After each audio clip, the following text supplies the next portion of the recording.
50 বছরের ভিতরে আজ থেকে 1400 বছর আগের কথা। এখন তো ইসলাম প্রায় শেষ পর্যায়ে। ইসলাম শেষ না? ইসলাম প্রায় শেষ না? কত ফিতনা ফাসাদে ভরা। তখন মাত্র 50 বছর ইসলামের বয়স। কত বছর?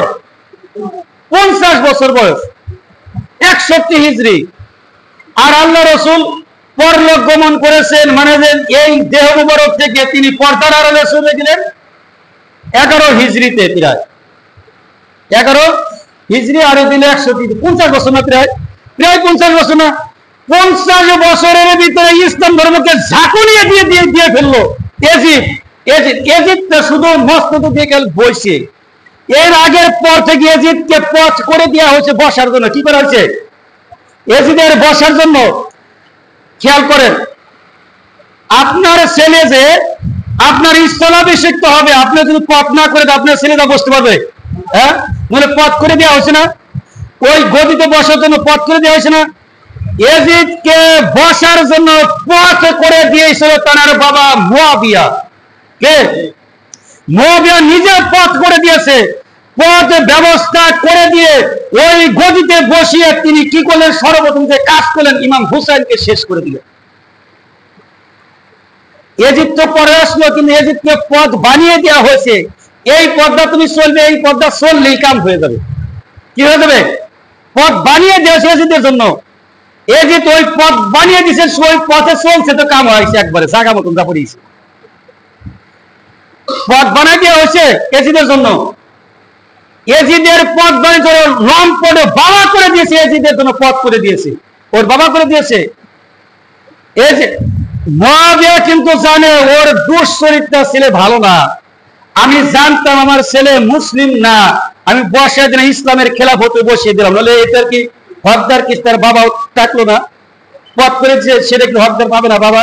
দেখেন, মুয়াবিয়া তার ছেলেকে বসায় দিল, মসনদে বসায় দিল। মসনদে বসা দেওয়ার সাথে সাথে কাম বানায় অল্প কিছুদিনের ভিতরেই।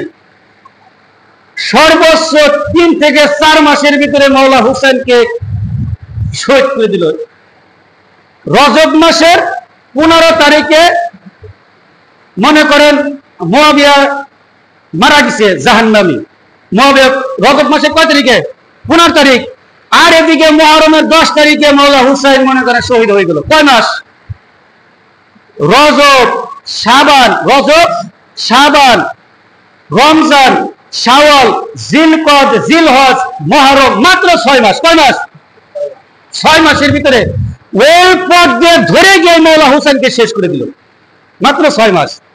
ইজিপ্ট গদিতে বসলো মাত্র 6 মাস ছিল। কয় মাস? 6 মাস পরেই শেষ।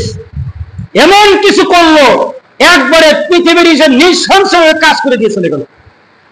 ও মাত্র 6 মাসেই গদিতে ছিল। মাওলা হুসাইন শাহাদাত বরণ করার পরে সর্বোচ্চ 1 থেকে 1.5 মাস ইজিপ্টবাসী ছিল শেষ। ওর কাজ ছেড়ে দিয়েও শেষ হয়ে চলে গেছে, একবারে খতম হয়ে গেছে।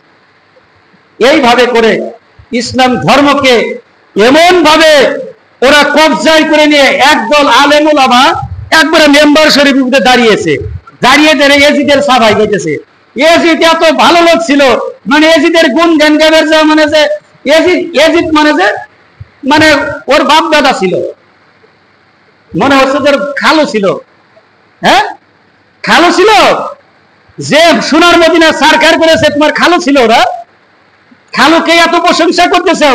আর যিনি জান্নাতের সর্দার কে কারবালার ময়দানে নৃশংসে শাহাদাত বরণ করে, ওই তার কথা মনে হচ্ছে না? খালুর প্রশংসা করতেছে। খালুর প্রশংসা করো, সমস্যা নাই।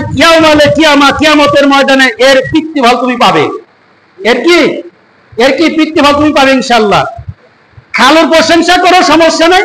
খালুর প্রশংসা করার খাতিরে কিয়ামতের ময়দানে তোমাদেরকে ইনশাআল্লাহ এর প্রতিফলন দেওয়া হবে। খালুর প্রশংসা করে যাও। মেম্বার শরীফে দাঁড়িয়ে খালুর প্রশংসা করো, এর প্রশংসার বিনিময়ে কিয়ামতের ময়দানে তোমাদের প্রতিফলন ইনশাআল্লাহ পেয়ে যাবে। মাওলা হুসাইনের প্রশংসা করলে না, খালুর প্রশংসা করে দিলে। খালুর প্রশংসার খাতিরে তোমাদের সবকিছু আমলনামা বরবাদ হয়ে যাবে। যাই হোক, আমি যে আলোচনা করেছি ইনশাআল্লাহ আমার আলোচনা এখানে শেষ করলাম। আসসালামু আলাইকুম ওয়া রাহমাতুল্লাহ।